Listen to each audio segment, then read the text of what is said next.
Good evening. Today we're going to give a short presentation about a very common problem in our society, which is machismo. Machismo is a term that was first used by Spanish and Portuguese speaking people. It comes from a identical word both in Spanish and Portuguese, and it was first used by feminists, Latin American feminists, in the mid-20th century.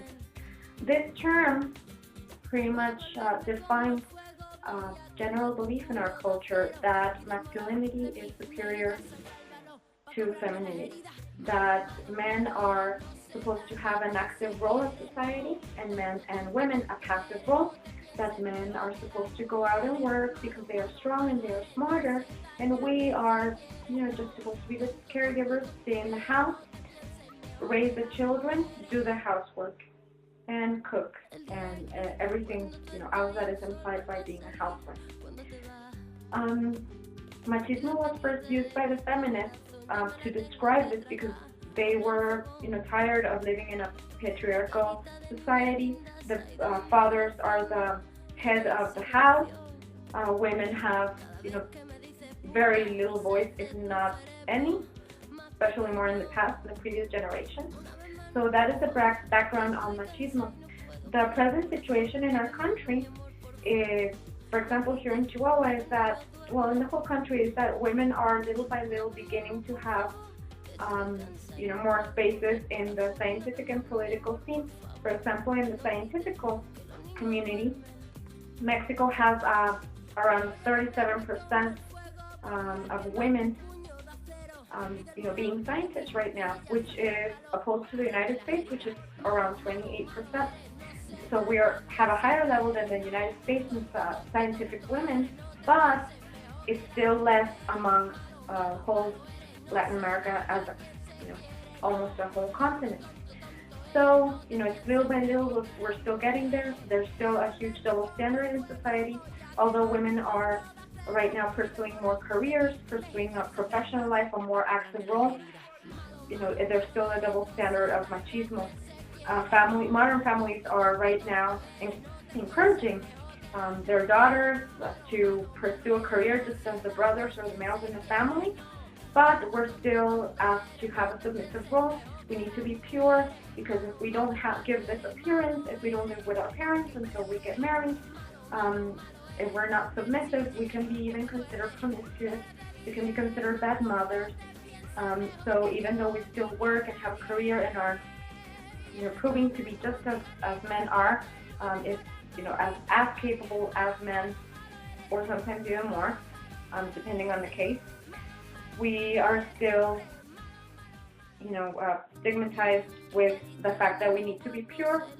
So right now, women are encountering a huge issue in which they have to work, they have a career, but they are still required to take care of the children, to do the most house job or all the housework.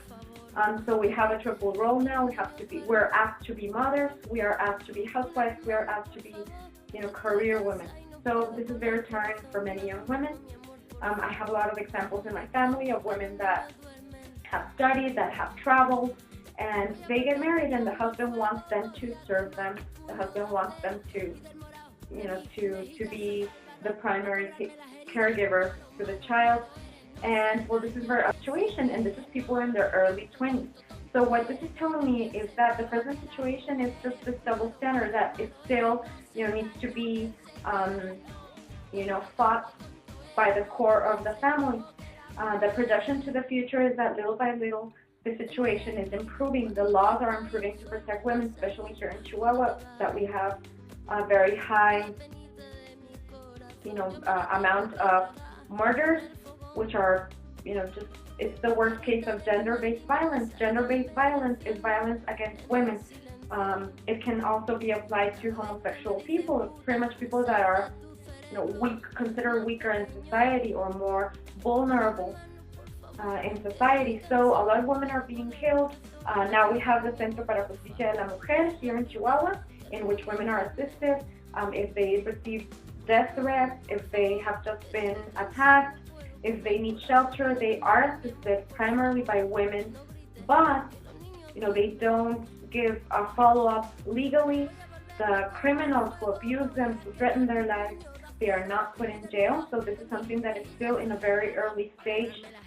So laws are changing, society is changing, but it's a very slow, progression. Also, that is a projection to the future. The possible solution, and this is the conclusion as well, is that we are the same. We need to think about both sexes as equal. We have the same mental capacity. Men can take care of the children just as well as women do. It's a fallacy that we can take care of the children better. This is just that way because since we're children, we are asked to take care of our little brothers, to help your mother. So we learn. This is something that is learned. There's no real difference between sex or among the sexes. Because there's more than two. There's also homosexuals, bisexuals, but that's another topic. So the conclusion is that, to have a better projection in the future is that we need to start this from the core of the family. We need to educate children to understand that boys and girls should be treated equally, that boys and girls have the exact same duties in house, they have the same obligations and the same rights, that boys and girls can play with whatever toys they want. Girls don't have to play just with dolls. This is just preparing them to be mothers in the future. Boys can play with dolls too. Women can also play, with action figures or whatever, and not be, told that, that's tomboyish or that doesn't go with her role. I think that everybody should be allowed to choose their own role in society. It doesn't have to go one way or another.